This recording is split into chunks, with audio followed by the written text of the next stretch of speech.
A former United Nations chief warns that violence could impact Nigeria's upcoming election.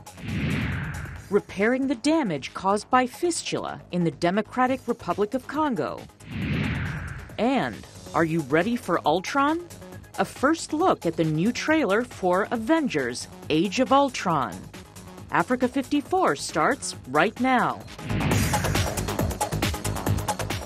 Hello and welcome. I'm Vincent McCory. This is Africa 54. Former United Nations Secretary General Kofi Annan has issued a warning about increasing violence in Nigeria. His comments came as the new satellite images are released showing destruction in the country's northeast caused by militant group Boko Haram. Kofi Annan said Wednesday the escalation of violence in Africa's most populous country could erode the progress it's made and threaten next month's election. I entreat all Nigerians, and especially the political actors, not to put the amazing progress Nigeria has made in jeopardy. Amnesty International has released satellite images it says shows the destruction of thousands of homes and buildings in the town of Baga and nearby Doro Baga. Boko Haram seized control of Baga on January the 3rd. The rights group also says interviews with witnesses and local officials suggest that the militants shot hundreds of civilians, including small children and a woman who was in labor. Annan says the surge in violence does not help prospects for the upcoming election. We know that every election since 1999 has been fraught and marred by violence. Many people I have spoken to worry that violence might once again disfigure and undermine the election process. The Nigerian army has struggled to contain Boko Haram, which has said it's taking territory for a caliphate ruled by Islamic law. President Goodluck Jonathan, who's seeking re-election on February 14th, has faced increasing criticism for not reining in the terrorist group. U.S. Secretary of State John Kerry is in Bulgaria today, meeting with officials on security and corruption issues. While there, he had discussions with the British Foreign Minister on the possibility of a special Anglo-American initiative on Nigeria and Boko Haram. Secretary Kerry says the Islamist militant group is a vile organization. With respect to Boko Haram, let me make it crystal clear. I don't know where the silence is. I have spoken out about Boko Haram any number of times, and what they have done with respect to the slaughter recently is a crime against humanity, nothing less. It's an enormously horrendous slaughter of innocent people, and Boko Haram continues to present a serious threat, not just to Nigeria and the region, but to all of our values and to all of our sense of responsibility regarding terrorism. The events of Paris just underscore it. There are different scales, obviously, but Boko Haram is, without question, one of the most evil and threatening terrorist entities on the planet. Well, the presidential candidates of Nigeria's political parties heading into February's general elections have signed an accord to prevent electoral violence before, during, and after the polls. The two major gladiators in the contest, President Goodluck Jonathan and General Muhammadu Buhari, were in attendance at the signing. Chukwuma Onekusi from our partner Channels TV has more.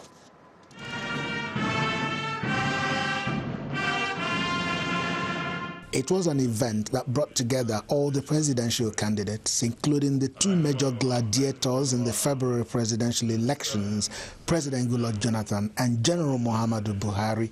They had to put off the campaigns to sign this accord to abide by the rules and shun violence in all its ramifications. Dr. Kofi Annan is still in the country.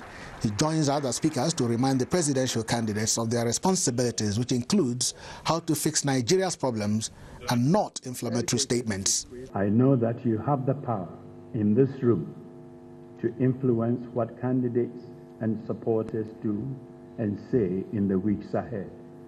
I hope you will use that power to focus attention on your party's policies, not the personalities.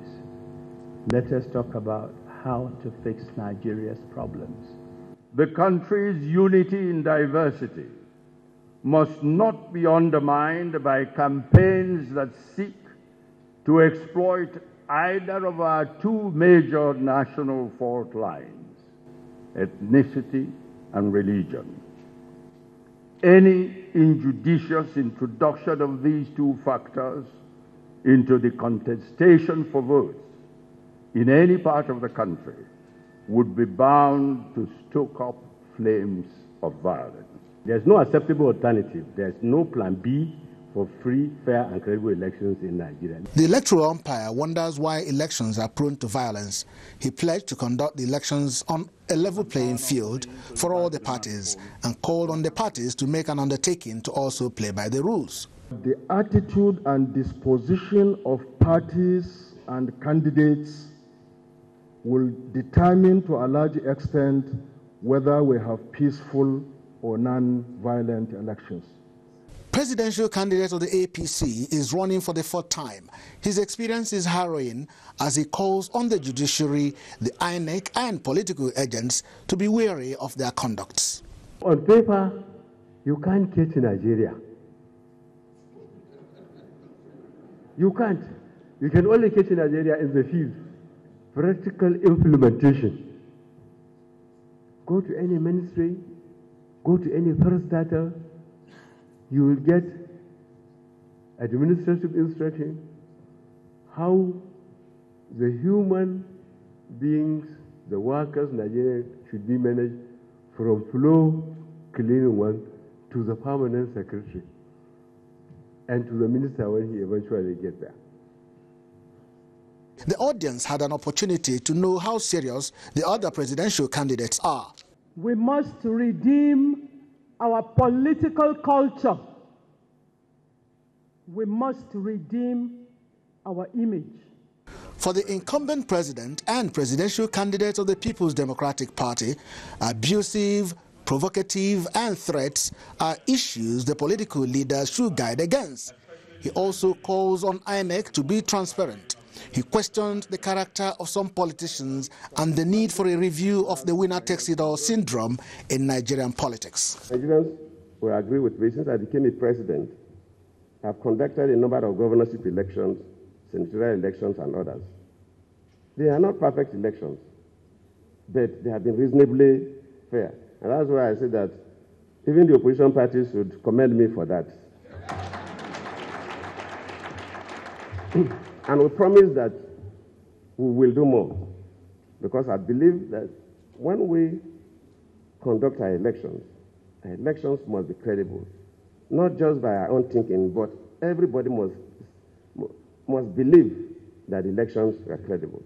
The signing of the accord was supervised by none other than Chief Emeka Anyoko, an accord Nigerians say all of them must abide by. The presidential candidates get back to the field to continue with their campaigns. The next time they will meet perhaps will be in the ballot box come February 14. For now, they live here with a food for thought that Nigeria cannot afford to make the mistakes of the past. Chukwuma Onwekusi, Channels Television News. Well, U.S. lawmakers and public health experts gathered in Washington on Tuesday to discuss the Ebola crisis in West Africa and the road to recovery. Many expressed optimism that the rate of new Ebola cases in Liberia has plunged. Sierra Leone is beginning to turn the corner in dealing with the deadly virus, and health officials are now focused on Guinea. VOA's Paul Ndiho has more. More than 20,700 people have been infected with Ebola in Guinea, Sierra Leone and Liberia since it began a year ago, and at least 8,200 people have died, according to the World Health Organization figures. The rate of transmission has slowed in Guinea and Liberia, and there are signs it's starting to recede in Sierra Leone. U.S. Congress member Karen Bass invited top experts to speak at a hearing on Capitol Hill. What we're doing this morning is hearing from the designated federal agencies about exactly what they're doing to address the Ebola crisis in the 3 affected countries, but then thinking beyond the crisis. So after the crisis is over, What do we do in the United States to strengthen the health infrastructure in Africa? The Ebola epidemic remains the largest in history, and the virus is still spreading. America's top infectious diseases official, Dr. Tom Frieden, was keen to stress he was optimistic that 0 cases of Ebola can be achieved in West Africa. A weak spot anywhere, a blind spot anywhere, is a risk to all of us everywhere. As we work to get to 0, the next stage will be staying at 0. And the next stage will be staying at 0 not only in these 3 countries, but all over where we may face an additional or new risk such as Ebola.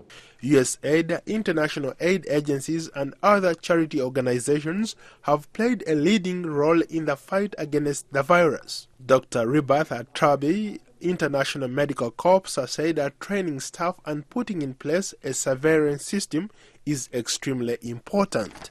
We need to start rebuilding the healthcare system now. We need to revive the primary and secondary healthcare in those countries now, because people are not just dying from Ebola. People are dying from malaria, people are dying from diarrhea, women are dying from childbirth. Since December of 2013, when the Ebola outbreak began in West Africa, NGOs in the region have been working around the clock to educate, sensitize, and help to combat the epidemic. Seren Kaba-Jones is founder and CEO of Face Africa. She has seen firsthand the impact Ebola has had on community, on lives, and on people. And I can't stress enough the importance of strengthening and building infrastructure, not just the health infrastructure, but also basic infrastructure like water and sanitation. And that's what we at Face Africa are hoping to continue to do. Although many people have survived the disease, healthy officials caution that there is still a long way to go to eradicate the disease. The rate of new Ebola cases in Liberia has plunged. Sierra Leone is beginning to turn the corner in dealing with the deadly virus, and healthy officials are now focused on Guinea. Paul Ndiho, VOA News, Washington. Well, the French satirical magazine Charlie Hebdo, which lost 8 staff members in a militant Islamist attack on its offices in Paris last week, published a defiant edition on schedule Wednesday, again featuring a caricature of the Muslim prophet Muhammad. Amid expectations, it would sell about 100 times its normal circulation.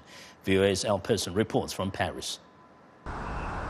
There were long lines at newsstands that had copies of the magazine. All across the city, they sold out within minutes. These people were among the lucky buyers.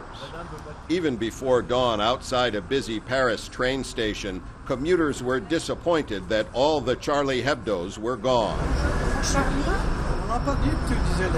The printers promised 5 million copies compared to their normal print run of about 60,000, but they're only delivering 500,000 a day. It's essential to buy it to support them, and it's of interest to me what's in the paper. It's a great gesture, but we expect much more. Most important is that Charlie continues to exist. To keep it for my grandchildren. One day I will be able to say to them, "See, this happened when you were young. I tell you so that it never happens again." Inside the station, as travelers poured off the morning trains, they found signs telling them Charlie Hebdo is out of stock. Bookstore manager Magali saved 1 copy for herself. We opened at 6 a.m. There were already people in line outside. In less than an hour, all 125 copies we had were gone. Staff members defiantly put a caricature of the Prophet Muhammad on the front page with the words, "All is forgiven" and "I am Charlie." Inside, they published some of the last editorial cartoons drawn by their colleagues who were killed. People looking for the magazine Wednesday didn't necessarily agree with Charlie Hebdo's views, but buying this issue was a form of €3 protest.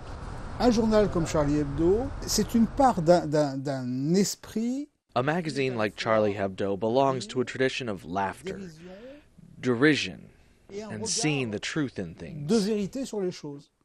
Christian Delporte is a history professor and an expert on political cartoons. Everyone also recognizes that these cartoonists are deeply attached to freedom. And the attack survivors have made clear they will continue with their brand of satire, whose overriding message of freedom of expression is close to the hearts of millions of French people. In the end, it's a matter of tolerance. If you don't want to read Charlie Hebdo, don't buy it. If Wednesday was any indication, millions will be buying it, at least for a while. Al Pessin, VOA News, Paris. An American man is under arrest in his home state of Ohio for allegedly plotting to set off bombs at the U.S. Capitol and shoot employees in and around the building. Christopher Cornell was taken into custody by federal agents moments after purchasing guns from this Cincinnati gun store Wednesday. He was charged in a federal court with weapons possession and attempting to kill a U.S. government officer. The suspect's father believes the FBI had been building a case against his son for some time, including his visit to a mosque. I think they could have arrested him then, or if he was making plots or whatever, I think they should have arrested him then. They wanted to get, I'm surprised they didn't kill him. Well, according to court documents, Cornell believed the attack would show support for Islamic State and that he had been in contact with persons overseas relating to his plot. Well, we want to know what you think about Africa 54 and the stories we covered. Join the conversation on Facebook. The address is Africa 54. And check out our headlines 24/7 on voaafrica.com. Coming up, how doctors are providing fistula sufferers in the DRC with help and hope. Stay with us.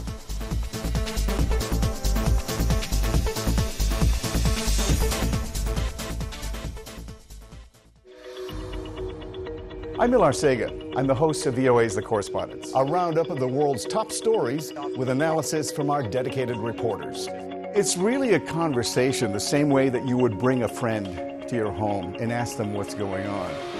And our correspondents will do that and answer those questions through their own eyes. That appears a false choice in more ways than one. We can't actually put you there, but we can come pretty close. In 30 minutes, we'll show you the world.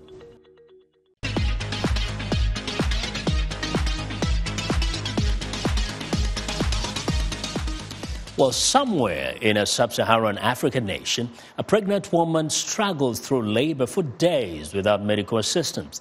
Now, for many, the result is obstetric fistula. That's a condition that leaves them ashamed and alone. One of the most affected countries is the Democratic Republic of Congo.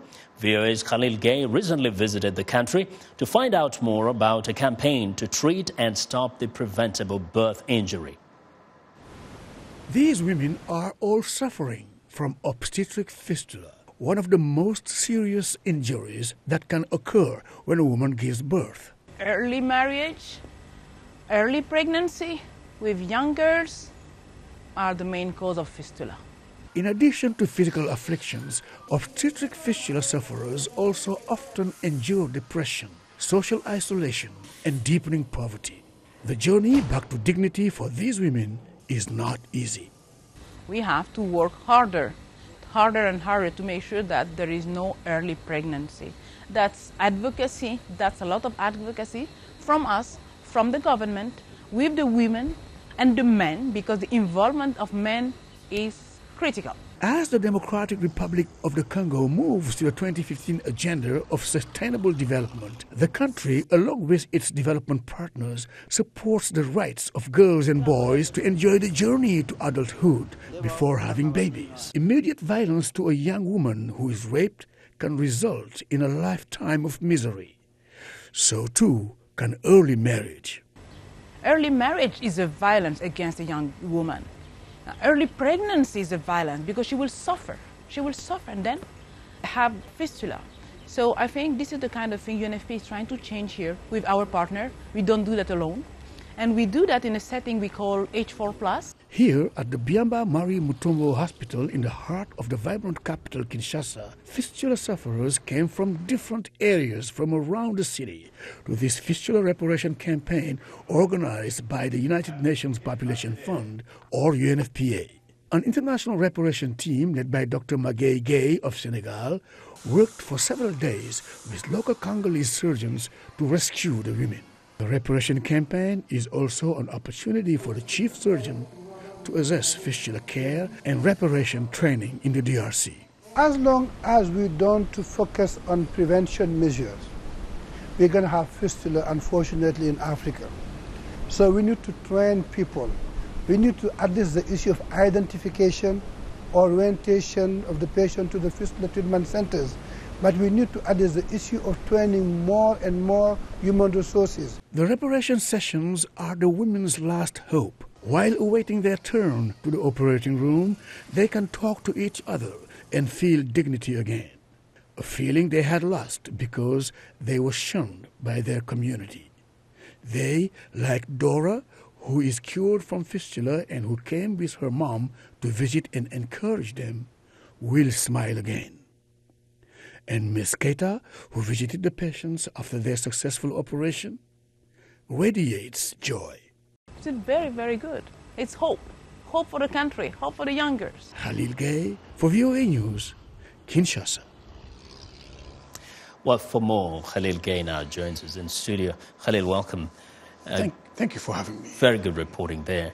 Something that really disturbs me is about the society in general. There's early marriages. What are the people saying? What do the men of that society say about the continuous, sad cases of fistula? Men are changing. It's slow, but based on the work the UN bodies, the UNFPA is doing on the ground, people are changing. But it's hard for women, African women in this case, because in a society, in a culture where the status and the dignity of a woman is decided by her ability to provide her husband with multiple children. Yeah, but it's a fate even worse than death. Yeah, but the question is, nobody's saying that these girls are not going to be married and have children, but do they get the sense that marrying them so young is actually the cause of this problem that they have to deal with every day? Oh, yeah, of course. Men, as I said, have started being really more and more conscious. You're right, but it's slow. Yeah, it's a cultural issue. You know, it has to be. It is a tradition that needs to be stopped. Okay. Most of the traditions are not good. And did you get the sense that the country itself is actually fighting that tradition? Yes, definitely. The Minister of Health, UNFPA, and all this. That H4+. It's a combination of different UN bodies that work together in really making sure there is no more childhood pregnancy, early marriage. In some countries, I know for certain, like in Kenya, there's a law that prohibits the marriage of a child of a particular age. Is there anything like that in a country like Congo? Exist. Yeah, of course. In many African countries, you have laws, but are they really respected? Are they enforced? That's the problem. Yeah. Because the culture is stronger than the laws, because the laws just look like things men brought in, but the culture has been there, over years, centuries. Well, that's the problem. Khalil, thank you for sharing and thank you for bringing us this thank you for having report. Me. Well, Khalil Gueye is a reporter with Voice of America's French to Africa service. Well, it's time now for a short break. Still to come on Africa 54, a first look at the new trailer for Avengers: Age of Ultron. We'll be right back.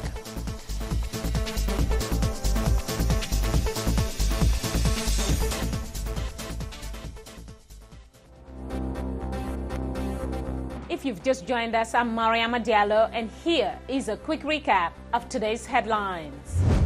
In Nigeria, a leading human rights group releases satellite images condemning massive destruction caused by Boko Haram in the country's northeast. In Bulgaria, U.S. Secretary of State John Kerry calls Boko Haram one of the most evil and threatening terrorist entities on the planet today. In Niger, the International Committee of the Red Cross calls the situation with tens of thousands of refugees from Nigeria very worrying. Finally, in Burkina Faso, thousands of people paid tribute to the Burkinabe victims of the Air Algeria crash on July 24, 2014. That's it for today. Thanks for watching. We'll see you next time.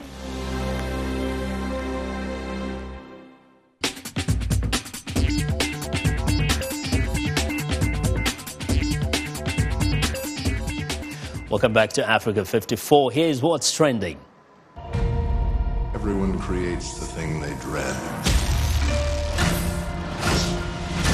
Ultron in the flesh. Well, the new trailer for Age of Ultron reveals the mayhem and madness that happen when Avengers stand on each other and meet the ultimate villain. There are plenty of explosions, flipped cars, and screaming humans. And the Hulk does his fair share of smashing everything. But fans will most likely be hitting the pause button over and over to see Ultron up close and terrifying. The trailer has been viewed over 13 million times on YouTube since it was posted on Monday. Avengers Age of Ultron is set for a global release in spring 2015. Well, there is little doubt that the new Avengers film will be a big hit, and in Hollywood there is even a prize for failure. Now, the Golden Raspberry Awards, called the Razzies for short, is an award ceremony in recognition of the worst in film. And this year, action director Michael Bay's latest blockbuster tops the list. Bay's special effects spectacle Transformers Age of Extinction led the pack with 7 Razzies Awards nominations, including Worst Picture, Screenplay, and Director. Worst Picture nominees also include Hercules, Saving Christmas, Teenage Mutant Ninja Turtles, and Left Behind, starring Nicolas Cage. But don't feel too sorry for Michael Bay. The 4th installment in the Transformers franchise made over $1 billion at the box office. And finally, smart toys are all the rage at the Hong Kong Annual Toys and Games Fair. This isn't a typical remote-controlled toy, but a personal drone fitted with professional equipment on display that will set buyers back $3,000.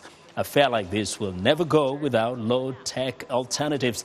Mini-sized Optimus Prime reigns supreme, assembled by more than 160 parts that make it just as flexible as a Barbie doll. In another corner at the fair, interactive gadgetry featuring augmented reality helps the user learn the alphabet by bringing animations alive. And that is what is trending today. And that's our show for today. Be sure to watch Africa 54 on our website at voaafrica.com. For more news, tune in to VOA's evening radio show, Africa News Tonight at 1800 UTC. And in the mornings, to Daybreak Africa between 0300 and 0600 UTC, Monday through Friday. Thanks a lot for watching. From all of us here in Washington, have a good night.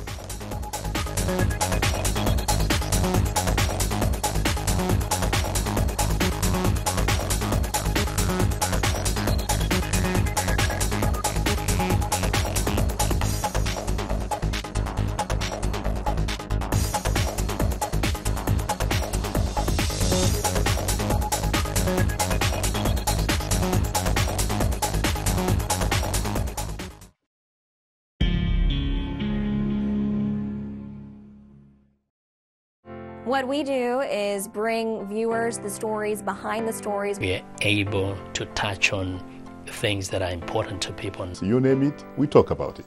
The issues that we discuss are pertinent to most people on the African continent. It's really a conversation the same way that you would bring a friend to your home and ask them what's going on. And our correspondents will do that and answer those questions through their own eyes. Washington Forum is made by the viewers, for the viewers. I'm bringing something to Africa. We hope that our viewers are getting inspired when they watch our show, but they're learning, getting a view of the world from a different perspective. We go beyond the headlines and dig a little deeper so that people can have better information to help them in their lives. My role as a journalist is to inform the world, to make a difference, to make a change. That's what makes me tick.